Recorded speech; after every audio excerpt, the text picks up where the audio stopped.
Gemara on the top of Daf Daled, right at the beginning. Gemara is discussing the way a person speaks to use a clean, pure language. And also the Gemara's last point we said was that if there's chas v'shalom any bad news, you shouldn't be the one to deliver that news. And you should say it in a roundabout way that people will understand. Gemara brings another incident to prove this point. Rav bar Achve de Rab Chia. Rav was the son of the brother of Rab Chia, and he was also bar Achse, also the son of his sister. As Rashi explains that his father was Eivu, which was Rav Chia's brother from his father, and his mother's name was Ima, which was Rav Chia's sister from the mother. So Kisalik Lahasam, when he went to Eretz Yisrael, Amalei Eivu, so Amalei, Rav Chia says to him, when he met Rav Chia says to him, Eivu Kayam, is Eivu still alive? He wanted to know if his brother Eivu is still alive. So he didn't answer him directly. Amalei, Ima Kayemes? Why didn't you ask me whether Ima, which is your sister, whether she's still alive? Amalei, so he asks him, Ima Kayemes? Is my sister Ima still alive? Amalei, so again Rav didn't want to answer, because they apparently both had passed away. So he says to him, Eivu Kayam, did I answer you yet whether Eivu was alive? So he understood that he's avoiding answering whether they're alive or not, so he understood that they passed away. Amalei l'shamei, so he tells, here, this place to sit there. Amalei l'shamei, he tells the servant, Chaloitz li minali, take off my shoes. In other words, he knew that he has to do avelus, that his brother and sister, he just found out, had passed away. So he says, take off my shoes, v'haylech kelei achrei lebeis hamerchetz. But he said right afterwards, but take my clothing for me to the bathhouse, and I'm going to go take a bath. In other words, he's going to do avelus, but immediately stop his avelus and go take a bath. So the Gemara says that you can see from this incident three things. Besides the obvious thing that you see over here, that you shouldn't be the one to deliver negative news, but from the Hanhaga of Chia, you see three things. Shma mina tlas. Shma mina, one thing you see over here is oval asa bin ilas sandal. An oval is not allowed to wear shoes. And the Mefarshim say that this halacha that an oval doesn't wear shoes is obvious, but the chiddush over here is, even in such a case where you find out about the fact that someone passed away and you have to be an oval a long time later, not when it happens, and that's what's called shmur rechaika. You could have found out about this maybe even years later, but still, the avelus applies, and also regarding not wearing shoes. Shmamina, but another thing we see here is shmur rechaika, when you find out something much further away, later than it happened, so the avelus is not 7 days. The avelus is just 1 day. And shmamina, a third thing we see over here is miktsas hayayim kukulai. The avelus of 1 day doesn't have to be a full day. Just a little bit of the day, a shah kalo, that's the lashon, just a small time. That's enough for the avelus, and therefore right after this, he wanted to teach his students, he wanted to show them this halacha, so he tells his servant right after he took off his shoes, come, we're going to take a bath. Hahuda Amar, the Gemara concludes with another 2 points where you see from the way a person speaks who he is. Hahuda Amar dunu dini. Anytime he get into any discussion or argument with anybody, he would always say, come, we're going to Adin Taira. I'm taking you to Adin Taira. He would always say that. So Amri, people said about him, Shmami Nabad Dan Kasi. We can see that this person comes from Shevet Dan. The Chsiv, regarding Dan, it says, Dan Yadin Amay Ka'achat Shifte Yisrael. Dan will be, from Dan will come the judges of Yidden. Hahu, there was another person, he would go at by the water, by the beach, by the water, and he would assist asa. He would always talk about the fact that he wants to build himself beautiful palaces and live by the water. Batku, they looked into him, vashkachu, and they found the Zvulun Kasi, that he came from Zvulun. The Chsiv, Zvulun l'chayf yamim yishkain. Zvulun was a merchant. From Shevet Zvulun comes all the merchants, and they live by the water to be able to do business. Okay, this concludes the whole sugya that started with the discussion of the word oir. Why does the Mishnah say the word oir and not leil? That you have to use a more purer lashon. Now we finally come back to the Mishnah itself. So now that we've concluded that everybody agrees that the meaning of oir is the evening. The evening of Yudala, that's when the time of Dikas Chametz is. So the question is, Mechti, let's see. Bein le Rabbi Yehuda, bein le Rabbi Meir, both according to Rabbi Yehuda and Rabbi Meir, Chametz eina aser ela mishei shah salamayla. When is the Issim and Atayra of Chametz? It starts out of Pesach Chatzos time. Now there's a machlokes between Rabbi Yehuda and Rabbi Meir, which we're going to learn on Daf Yud Aleph, where the Gemara discusses there's a gzeira midrabanan that starts before chatzos. One opinion is that it starts 1 hour before chatzos, and another opinion is that it starts 2 hours before chatzos. As we'll see soon, we'll learn in Mitzvah Shem. But the point is, l'kula alma, chatzos is the time in Atayra when the Issa starts. If so, the question is, v'nivdaik b'shis, why wouldn't we do the bedika at the beginning of the 6th hour, which would be 1 hour before chatzos? Why do you have to do the bedika the night before? Do the bedika by day, Erev Pesach, an hour before you have to burn the chametz, and then you do bedika, you burn the chametz. Why the night before? Says the Gemara, v'chitem is reason makdim mitzvahs. Now, if you're going to say that there's a concept of zrizin makdim, that if you wanted to do a mitzvah, do it the earliest time possible. So therefore, they established to do it the night before. Says the Gemara, no, nivdek mitzafra. If it's based on the concept of zrizin, it should be done in the morning, not before the morning. Because when it comes to the concept of zrizin, we see that you only go to that morning, not to the night before. By a bris, what does it say by the bris? So by Yom HaShmini Yimel B'Sar Lasai. The bris is on the 8th day. V'tanya, in the Braisa it says, Kol Hayom Kulei Kosher L'Mila. The bris could be done the entire day. Ela shezrizin makdim l'mitzvahs, zrizin do the bris in the morning. Shanema vayashkim Avram ba'boiker. Avram got up in the morning for the mitzvah of Akedah, so he got up in the morning, even though he got the command the night before. So why didn't Avram go already that night? As soon as the Eibishter told him to do the Akedah, why didn't he go that night? The answer is because the Zrizin Makdimin is in the morning. So the same thing should be over here, benegeh to the mitzvah of Bedikas Chametz. Why shouldn't it be done that morning? Why the night before? So this concept of Zrizin Makdimin regarding to the bris, just to point out, I mean, this is of course the way we do it today. You make the bris in the morning, but there are situations where you can make the bris in the afternoon. There's a letter from the Rebbe where it discusses a situation where you have the option of making it in the morning with a very small crowd, or you'll make it later in the afternoon and more people will be able to participate. And there's a hiddur in the mitzvah when more people join the bris. B'roiv am hadras melech. So what's a greater advantage? The union of Zrizin Makdimin or the union of B'roiv am hadras melech? So the Rebbe writes, I believe it's a letter from the Rebbe to the Rav of Kfar Chabad, Reb Shnei Zalman Gerelik. He writes to him that there's a very big svara to say that B'roiv am hadras melech is a stronger inyan than Zrizin Makdim and mitzvahs, and the Rebbe brings rayas for it. And if you want to make a bris in the afternoon, and you can make it a bigger suda and whatever, people don't come in the morning to a bris, they come, they rush, they come in and out. There's definitely an inyan to make it in the afternoon.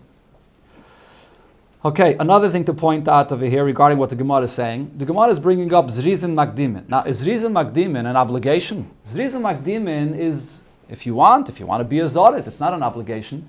But here we're discussing the Zman of Bedike, which is an obligation.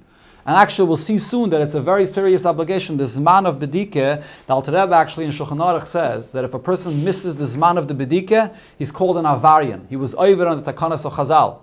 It's not just the concept of Zrizin, but you really have to do it at that time and the night of Yudalad. So the Alter Rebbe explains when the Gemara brings up Zrizin Makdimin, it doesn't simply mean Zrizin Makdimin. Chazal are looking to choose and establish a time. And what's unique about the Zman of Bedikas Chametz, unlike any other mitzvah, Zman of Bedikas Chametz, people don't realize this. Alter Rebbe makes a very amazing point. The Zman of Bedikas Chametz has a haschala of a Zman when you have to do it, but there's no safe Zman. There's no safe Zman for Bedika. Meaning, if you didn't do Bedika Leil Yudalad, you do it the next day. If you didn't do it the next day, you do it in the middle of Pesach. If you didn't do it in the middle of Pesach, you have to do it after Pesach as well. We'll see in the Mishnah later. Because you have the Chametz that's over all over Pesach, you're not allowed to use and have that Chametz B'chlal. So if you didn't do Bedika, the mitzvah of Bedika will never end until you actually do it. So because the mitzvah of Bedika doesn't have a tchila zman, a seif zman that is, like every other mitzvah of tefillah, whatever it is, it always has a seif zman, so Chachamim established at least a tchila zman, that a person should know he must do it at this time. So when the Gemara is bringing up Zrizin Makdimin, the Gemara is only using the concept of Zrizin Makdimin to figure out why Chazal chose this time. But once they chose the time, it's an obligation. You must do it at that time. So the Gemara says it's not, the Maskana here, the Gemara says no, it has nothing to do with Zrizin Makdim, and it's something else. Omer Rav Nachman by Yitzchak, B'shah shebnei Yodam mitzuyim b'bateyan. The reason for why Bedika is done in the evening is because that's when people come home from work. That's when people are found in their houses. And v'oir haner yafal lebedika. And at night you have the oir haner, which shines beautifully, and you could search in all corners and wherever you have to search with the oir haner. So the Alter Rebbe explains the pshat, the Gemara here is bringing two different things. It starts off with bnei Adam mitzuyim b'bateyim, And then it says, what this means is a person gets home, it's usually not dark yet. We had before in the first daf of this Masechta that a person should come home when it's still light outside. So a person comes home, it's still light outside. Really the mitzvah of bedika should be as soon as you get home. Because that's when people got home, before you get busy with eating or learning or doing something else. But because it's not dark yet, so if you're going to light a candle, you're not going to be able to use the light of the candle to be baidik, so you have to wait amount of time until it gets dark enough to be able to use the candle. So that's what it says. People get home, but then you have to wait until it's dark. So the Gemara explains, now Abaya, Hilkach, Hait Sorbim Rabbanon, a Talmud Chacham that learns, Loi Liftach Be'idnei, should not have his shear at that time, Be'orte, the Pleisa, Nagi Arbeisa. The night between the 13th and the 14th, when he gets home, so he has that time that he has to wait in order to do the bedika, he shouldn't make a shear to learn then. Dilme mashchele shmaite, because his learning he'll get drawn into his learning, v'asalim nuemi mitzvah, and he might not end up doing the mitzvah of bedika. So it's this half hour. The Alter Rebbe says it's a half hour. You get home by shkia time, but it's not dark yet. Really, this is the zman of the mitzvah already. But practically you can't do it yet because the night is not here yet, so the candle won't shine bright. So in that time, you're not allowed to learn. Sagt the Gemara weiter, Boy Minei Rav Nachman by Yitzchak. The question was asked from Rav Nachman by Yitzchak. This is a different subject, but because it was Rav Nachman by Yitzchak that said the previous halacha, so the Gemara brings another boy that was asked from him. Hamaske bayis lachaveiroi. You're renting your house to your friend, Barba Asar, on the 14th of Nisan. Al mi livdaik. Who has to do the bedika? Al amaske livdaik. Does the masker have to do the bedika? It's his house, and the chametz in his house belongs to him. Does he have to do the bedika? The chamire dideyu. It's his chametz. Oy dilma ala seicha livdaik. Or perhaps the seicha that's renting the house, he has to do the bedika. The isura b'reshusekai. Because now the chametz is going to be in his possession. He's renting the house. Who has to do the bedika here? So 2 points regarding what the Gemara's question here is. Rashi points out, if we're talking about a case where a person has an obligation to get rid of this chametz min ha-Torah, what case would that be? He didn't do any bittle. We learned, I mentioned at the beginning of the Masechta, min ha-Torah, bedika is not required. You could just be mevatel the chametz, you say kol chamira v'chamia, and you yotze the min ha-Torah, you're not over anything. But here, says Rashi, if our Gemara was talking about a situation where the person did not do any bittul, and he must do the bedika min ha-Torah, the Gemara wouldn't have any question. For sure, the masker is the one that's the owner of the chametz. It's his house. He has to do the bedika. The question over here is, the bittul was done already min ha-Torah. The masker was mevatel all this chametz. And now we're talking about the takana midrabanan to get chametz out of your house for various reasons. We learned, I mentioned before, Tosfos says so you shouldn't come to eat it, whatever the reason is, but there's a takana midrabanan. The question is, this takana midrabanan, who was it placed upon? Was it placed on the masker and the seicher? Another point is, in our Gemara it says that the question is regarding our Asar, but there's a machlekes rishonim about this. Some rishonim, it's mashma from Rashi, the Ran says that this is what happened, that he rented the house on Yudalid Nisan. Tosfos here says, when it says in the Gemara, Yudalid, it doesn't mean, that's Tosfos' opinion actually, that he rented the house on Yudalid. Other rishonim, however, say it doesn't mean he rented the house on Yudalid. You rented the house on Yudalid, for sure the masker has to do it. When's the time of Bedikas Chametz? We just finished saying. The time of Bedikas Chametz is the night before. You rented him on Yud Daled, so the masker should have done the Bedika already. It's his obligation. When it says in the Gemara Yud Daled, it means you rented the house to him for the purpose of Yud Daled. His rental is going to begin Yud Daled. You already made a deal with him before for the purpose of Yud Daled. That's what the Gemara means to say. And that's the question, who has to do the Bedika? That was a question. For sure Huh? For sure the what? The balabos, the masker. Why? It's his still. No, but when the zman of the Isser is going to come, the Seicha is going to be the one living there. So maybe the takana of Chazal, when Chazal were mesakim bedike, they put the chiyuv of their takana on the person that's actually going to live their Pesach time. That's the shaila. The shaila is when you get the takana of Chazal. Min ha-Torah for sure it's on the owner. But when Chazal added this additional takana that you have to get rid of the chametz, who was it placed upon? That's the ikar shaila here. That's what Rashi says. So the Gemara first tries to bring a rai from mezuzah. Toshema amaske bayis lachaveiroi. You rent your house to your friend. Ala seicha lasas le mezuzah. Who has to put up the mezuzah? Not the owner, the renter. So just like there, the renter puts up the mezuzah, we could say the same thing here. Chazal, when they made the takan of bedike, it goes on the renter. So the Gemara says, no, it's not a comparison. The whole point of the mezuzah is for the benefit of the person that's living there. Rashi brings over the pasuk that says, mezuzah is beisecha. It's a shmirah for the person that's living there. So the one that's actually living there is using the shmirah of the mezuzah. So the mitzvah is his. But over here, when it comes to the takan of chachamim, lav dafka chachamim place that takan on the guy that's living there. But the fact is, the owner owns the chametz. Maybe the takan was placed on him, so you can't bring a rai from mezuzah. Hachamai, Rav Nachman by Yitzchak. So Rav Nachman by Yitzchak says, Tanina, we learned this in a brayse. Hamaske bayis lachaveda, you rent a house to your friend. Imat shaloi masalei mafteches chala basar. If the Yudalad Nisan enters, and you haven't yet given him the keys to the house, so then, who does the bedika ala maskil livdai? The maskil still has the keys. He's the one that has to do the bedika. But if you gave him the keys, and then our basa comes, so then ala seichel livdai. He has the keys. He's the one that has to do the bedika. So over here again in the pshat of the keys, there's a machlekes rishonim what this means. Rashi learns the pshat is the key is the kinyan. So what this brayse is saying is it depends when the kinyan was made. If it was made before this man of the bedike, so the seicha does the mitzvah. If it was done after, then the mitzvah lies on the owner that had the ownership at the time of the mitzvah. Tosfos, however, learns the pshat differently. That the mesiras hamavteach, Tosfos points out usually in Shas, we don't find mesiras hamavteach being a kinyan. Mesiras hamavteach is not a kind of a kinyan b'chlal. So Tosfos says the kinyan was made already. What this brayse is telling you is he already made the kinyan before. However, even though the Seicha already acquired his rights to the rental, nevertheless, if he doesn't have access, if he doesn't have the key, so then the mask is still going to have to do the bedika. You didn't give me the keys. If he got the keys on time, then the Seicha is going to have to do the bedika. That's what we're talking about. But the kinyan was made already. And the Alter Rebbe Shulchan Aruch paskins like Tosfos' shitta, that even if the kinyan was made, the question though is who has access to enter into the house at the time of the bedika. Another question asked from Rav Nachman by Yitzchak. You rent your house to your friend on Yudal Nisan. Now the question is, this house that you rented from somebody on Erev Pesach, could you assume that the bedika was already done or not? So the Gemara says, why are you asking such a question? Ask the owner. Did he clean it out for you or not? What was the deal that you made with him? So the Gemara says, no, this guy is not here, you can't ask him. You can't reach him. So you have to know now what to do. So this renter comes into the house. He was told that he's renting a house for Pesach. It's going to be all clean. He opens up one of the cabinets and he discovers, there's chametz here.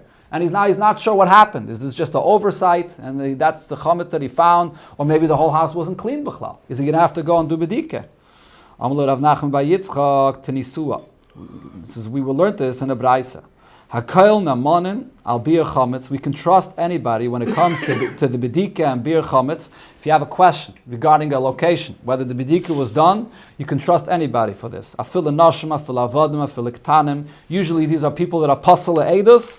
In this case, you can trust them. For bedika, you can trust them. Now, my time mehemni. Why could you trust them? Lav, don't you think the reason is, what are we talking about over here? Mishum the cheskase badik. We're talking about on Yudalad Nisan, where there's a chazakah, we assume that the bedika was done. So therefore, if any of these individuals that usually are not trusted come and say the bedika was done, we could rely on them. The kasavar hakel chavedim heim eitzel bedikas chametz. Because we assume and we say that everybody is considered to be chavedim. Chavedim is a term that's usually used by trumas and maisris, that a person that fulfills his obligations. So when it comes to Yudalad Nisan, we could assume that the owner did the mitzvah. And therefore we could rely on anyone that this was done. The Tanya, similar to what we learned by Meister actually. Chavish ameis, we have a person that's a chaver, a person that's always careful in doing his obligations properly, and he passes away. V'iniach megurim malei peres. He leaves over a drawer full of fruits. Afileim b'nei yoiman. Even if those fruits, they were picked on that day, or you finished the process of what had to be done with them, that it should be obligated in Meiser that day. Hareim b'cheskas mesakanim. We could assume that this person that just passed away probably took care of the Meiseres that he had to. Because he's a chaver, a person we can rely on him. The same thing regarding bedika. You rent a house, you could rely, Yudalad Nisan, that the bedika was done. That's the pshat that the Gemara learns from this brayse. So the Gemara challenges this. Now, who says? Umimai. How do you know the pshat here is that we rely on everybody that the bedika was done? Dilme shani hacha. Maybe over here the reason why we're relying on the bedika mishum the kamri hani, because someone's telling you that the bedika was done. What was the question we asked over here originally? A person rents the house on Yudalit and he has nobody to ask. He has no idea. The question is, what can we assume? The brayse you just quoted says, true, he doesn't have proper edus to let him know, but at least he has somebody. As Noshim, Avad, and Ketanim, somebody's going to tell him what happened. Maybe that's the reason why we could rely on them. Says the Gemara, no, that can't be. These people are telling you, a cotton, a child, a eved, they're telling you that the bedika was done. Does that have any substance? Could we rely on them? Their words are usually not trustworthy.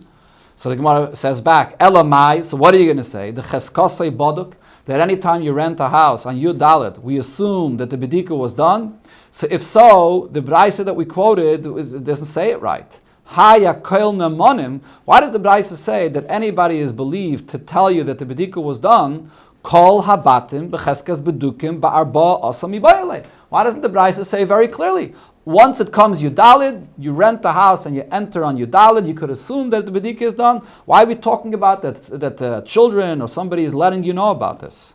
Elamai. So therefore the Gemara comes back to what it says before. You're going to have to say, Mishum amire dahani, that it's because there are these children that are telling you that the bedika was done. Ha lo yamri hani loi.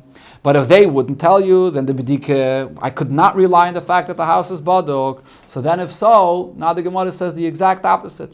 So let's learn out from this brayse, tifsheit minei, we could resolve from this brayse, the enchas kosei baduk. When you rent the house and you dalit, your assumption should be that the bedika was not done. Unless somebody's going to come and tell you, even a child, even an eved, even noshim, unless someone's going to tell you, you cannot rely on the bedika being done on your dalit.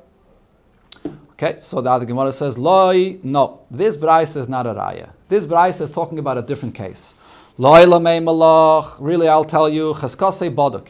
If you rent a house on Yudalet Nissen, you could assume that the bedika was done. And this is the way we paskin, cheskasei boduk.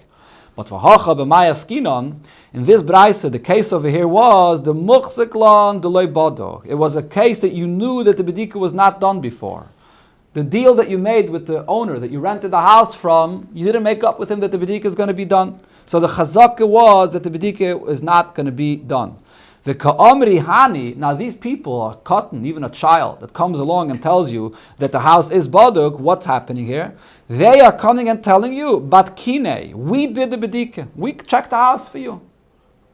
Mao the teime, so I would think to say, leilam nu, I shouldn't, loylem ninu, Rabbanon. The Rabbanon do not trust. The Rabbanon made their takana that you have to do bedika. I wouldn't trust a child. I wouldn't trust them to tell you that they did the bedika. If you know that the owner didn't do the bedika, and one of his kids comes and tells you, I did the bedika, or his wife comes and tells you, I cleaned out the house, could you rely on them? I would say you can't. Kamash Malan, the chiddush here is, kivin, the bedika is chametz midrabbananu, since the entire mitzvah of doing bedike, the obligation to do bedike is only midrabanan, the midairaisa, the bittle ba'al mesagi. This is a very fundamental point, which Gemara mentions here, and it's negated to the whole first few blot here. Midairaisa, you do not need to do bedike at all. Midairaisa, you just say kol chamira v'chamir, you mevatel the chametz, and it's done. The bittle ba'al mesagi lei. So the Rabbanon that instituted this chiyuv to do bedike, they rely on even avadim, noshim, ketanim to tell you that the bedike was done. Chachamim were mekel and said that we can believe these people even though regarding something minatayra, where you need a proper edus to tell you something, you don't rely on any of these people, but nevertheless, since it's a takanim b'derabbanan, we rely on them to let you know that the bedike was done. So the conclusion of the Gemara is, a house that you rent on your dalid, you don't need anyone to tell you anything. You could assume that the bedika was done. In a case where you know the bedika wasn't done, and then these individuals come and tell you that the bedika was done, you could rely on them. So here there's a famous taisvis on this line that the Gemara says, Midairaisa, bittle ba'al masagi. So here's the big machlokes rishonim. What is the concept of bittle? What's the source of bittle, and what's the concept of bittle? And the basic machlokes here is, Rashi says that bittul is learned out from the word tashbisu. When the Torah talks about getting rid of chametz, it doesn't say tevaru, which is the word that's usually used to burn, to get rid of, to destroy it. And the Torah uses the word tashbisu. And therefore Rashi says, hashbasa belev hashbasa. The tashbisu takes place in your heart. If you in your heart consider the chametz to be like dust, so for you, the value of this chametz is the same as the value of dust. The Ramban here speaks about this by Riches. He says the bittle of chametz takes place in your heart. It's your attitude. If you consider it to be dust, that's what the chametz is for you, and therefore you can keep it in your house. Taisus disagrees. Taisus says no, you don't learn it out from Tashbisu. Taisus brings a few rayas to this, and instead Taisus says the bittul midairaisa that works is learned out from the fact that when the Torah writes the Isser of Bal Yirah Bayamatza, it says La Yirah L'cha, as we'll see in the next plot in the Gemara, that the chametz is only asur if you own it, if it's yours. If you mafkir the chametz which is hefker, you're allowed to have in your house, in your possession. So over here, the concept of bittul is when you say kol chamir v'chamir, so you say it should be hefker, right? We actually say in the bittul of chametz, you say both l'shainis. It should be hefker and ka'afre da'ara. But Taisus holds that the concept of bittul is that you're mafkir the chametz. You don't own it anymore. If you mafkir the chametz, so therefore you're not over because you're only over on chametz that belongs to you. That's the machlokes Rishonim regarding bittul min hatayra, which will come up again in Mitzvah. We'll see. So you don't need dika. Min hatayra. Min hatayra. That's a gzeira midrabanan. That's all gzeira midrabanan. Min hatayra, there's no such a thing. Bedika is, well, if you don't do bittul, then the bedika is min hatayra. So for example, b'zman hazeh, when we are doing the bedika, b'shas we're doing the bedika today, you didn't yet do the bittul. The bittul comes afterwards. So b'shas you're doing bedika, you are technically doing a mitzvah min hatayra. You're going to do bittul tomorrow, so then it comes out that the bedika wasn't necessary. But b'shas you're cleaning for Pesach. Our bedika today is a very prolonged bedika. The emphasis when the Gemara discusses bedika, the Gemara means in the literal sense, you come to the house, you didn't do any cleaning before that, you come, you do bedika right here. That's when you start cleaning and that's when you do bedika. Especially talking in those times. People had 1, 2, 3 rooms, what do they have? So you do bedika, leil yudala, that's when you clean your house. Right? And especially the way we do bedika today, we'll see in the Hemshech of the Gemara. That many times you do bedika today, you're doing bedika in rooms that are mokim she'em machnisim pechametz. You clean the whole room already. It's Pesach. Like, what are you doing bedika for? Right, so you're doing bedika has to be in an area which is machnisim pechametz. Okay, we'll see more about that when we get later. But the point is that min hatayra you can just do bittul and there's no obligation for bedika. So bal yireh, bal yimatzah, that says so strongly the slashim means you can leave around bread. Anyway, exactly. Yeah, only l'cha. Because it has to be l'cha, has to be owned by you. If you mafkir it, so then you could leave the chametz in your house. Another question about a renter. You rented your house to your friend. And you actually told him, I'm renting you a clean house. Clean house for Pesach. You enter into the house and you realize the bedika wasn't done. It's full of chametz. Mahu, what's the halacha? Mi ava kemekach tos. Do I consider the entire deal to be a mekach tos? You told me one thing, and it turns out that there's chametz there. Oh, loy, or it's not a mekach tos. Toshemas, the Gemara says. And what? And he has to be paid again. Yes, he's going to have to pay you back for the whole thing. The whole thing. You can ask for your money back, like every mekach tos. Whatever the halacha is by mekach tos, you get your money back, and the whole rental is not. If he doesn't have a choice, he's going to have to live there Pesach, but he might have to hire someone, a cleaning company, to come and do the bedika, and he's going to have to pay for him. So the Gemara Tashema, the Amar Abaye. Abaye said, Loi mi boye. Needless to say, ba'asra, the lo yavi agra, in a place where it's not the custom to hire someone and pay someone to do bedika for you, ubadku, and you just do bedika yourself, the nicha leile inish lekiyume mitzvah. If you end up in a situation where you have to do the bedika yourself, a person is okay, he's fine, he's happy to do a mitzvah himself, begufe with his own body, and therefore it will not be a mekach tos. Ela afila ba'asra the yavi agra ubadki. Even in a place where you have to pay to do the bedika, the mekach will not be a mekach tos because a person is ready and interested and happy to do a mitzvah, even if it'll cost him money, and therefore it will not make the mekach a mekach tos. As Rashi here says, if the person would have known before he got to the house, that the bedika won't be done, we assume that the person would have taken the rental anyways, because a person is nichele to do the mitzvah. And therefore it's not a mekach tos. Okay, but Payal Mamish, this is brought in Shulchan Aruch. This is the way the halacha applies today. Yeah. Okay, one more shtickle here in the Gemara. Tanan Osam. So now the Gemara comes back to the point that we started with. What did we start with? The Zman of the mitzvah bedike. So the Gemara said that the Zman of the mitzvah bedike, Chachamim were makdimit Telel Yedalad. But really, when does the Isam and Atayra start? The Isam and Atayra starts at Chatzais on Erev Pesach. So here the Gemara is going to bring the source for this. Where do we see in the Torah that it starts on Chatzais Yudalad? And this is going to be a whole sugi here. This Gemara is going to go through 3, 4, maybe even 5 opinions for where do we know this. So Tanan Asam. So now the Gemara brings back the Mishnah, and this is going to be on Daf Yud Aleph, where it says as follows. Rav Meir says, Oichlin kol chamesh, you can eat chametz the entire 5th hour, v'serfim b'tchilas sheish, in the beginning of the 6th hour, which is 1 hour before chatzais. That's when the takana of midrabanan begins, that you have to get rid of your chametz. Menatayre, it's at the 6th hour, at the end of the 6th hour, which is chatzais. Midrabanan, it's 1 hour before. That's Rav Meir's opinion. Rabbi Yehuda says, Rabbi Yehuda Omer, Oichlin kol arba, you can eat until the end of the 4th hour, which means already 2 hours before chatzais. You have to stop eating chametz, and this is the way our minig is today.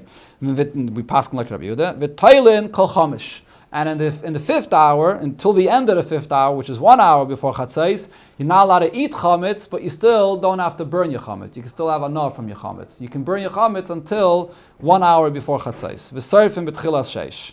But the kula alma mia. However, they all agree. Chametz mishei shoy salamayla osar. That the ism and atayr of chametz starts when? From the 6th hour, from the end of the 6th hour, which is the Isam and Atayra. Minalon, what's the source for this? Amar Abaye, says Abaye as follows. Trei kroi ksivi in the Torah regarding the Isra of Chametz, it says 2 psukim. Ksiv, in one pasuk it says, Shivas yamim se'or lo yamatzeh b'vateicha. 7 days, lo yamatzeh. This is the Bal Yirah ba yamatzeh. You shouldn't have Chametz in your house for 7 days. Uksiv, in another pasuk it says, Ach, on the first day, you should burn your chametz. So Rashi says that the question Abaye is asking over here is, if you can't have chametz 7 days, how are you burning it on the first day? 7 days, it means it has to be gone from before. So there's sort of a contradiction here. One pasuk says 7 days, another pasuk says you burn it on the first of the 7 days, so it's not 7 complete days. That's Rashi. Taisus disagrees with this. Taisus says, no, the Gemara is not asking this contradiction, because as long as the person is burning his chametz, so you have the obligation not to have it for 7 days, and you burn it from the beginning. The Gemara is not asking a stira. The Gemara is asking that the pasuk ach bayem erishan tashbisu is extra. You don't even need that pasuk. Once I tell you that you're not allowed to have the chametz 7 days, it's obvious that you have to get rid of it for the 7 days. Why does the Torah have to say it to burn it? So from this we learn out, Ha Keitzat, says Abaye, what's the meaning here? L'rabais arba osar lebir. When it says Bayom Rishon, it does not refer to the first day of Pesach. It refers to a day before, that you have to burn it a day before. Maybe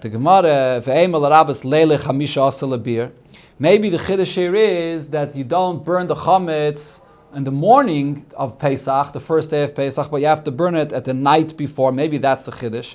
The Sol Kedaita Chamina, I would have thought to say Yomim Ksiv. It says in the Torah Shivas Yomim. Maybe Yomim is only days, and it doesn't include the night before. Yomim in Leilos Loi, and it doesn't include the night before. Kamash Malon Afila Leilos, and therefore the Torah says Ach Bayayim Arishin, going back even to the night before. Maybe that's the chiddush, but who says it has to be done on Erev Pesach?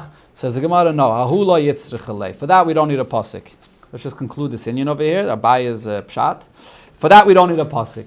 We know that you have to get rid of your chametz from the night before. How do we know? The ha'iskish hashbas aser lachilas chametz. Getting rid of your chametz is compared to the iser of eating chametz. Lachilas chametz, lachilas matzah. And the iser of eating chametz is compared to the mitzvah of eating matzah. Hashbasas are lachilas chametz. Where do I see that getting rid of your chametz is compared to the isar of eating the chametz?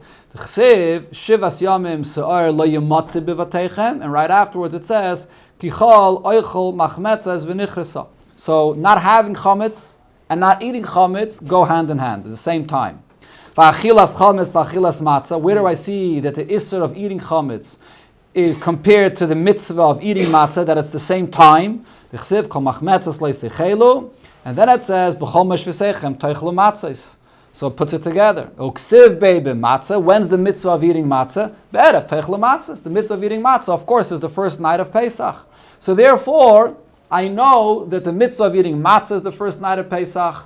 The isser of eating chametz starts then. And the Shivas Yamim that you're not allowed to have any chametz also starts already from at night. So when the Torah writes Ach Bayom Rishon, it's coming to tell you that you have to get rid of your chametz from a day before. Says the Gemara Ve'emel Arabis Leil Yudalit. If the Torah is saying you have to get rid of it a day before, so maybe that means from the night of Yudalit. How do you know it's the middle of the day of Erev Pesach? Ve'emel Arabis Leil Yudalit Lebir. Says the Gemara, no, by Yom Ksiv. It says Ach Bayom Rishon Tashbisu. So that's the day of Erev Pesach. Ve'emel Mitzafra, but maybe from the morning. So Gemara says no. Ach Chalak. When it says Ach Bayom Rishon Tashbisu, Ach divides the day and says that the time to burn the chametz is in the middle of the day on Erev Pesach. This is a biased source for this inyan, that you get rid of the chametz Erev Pesach.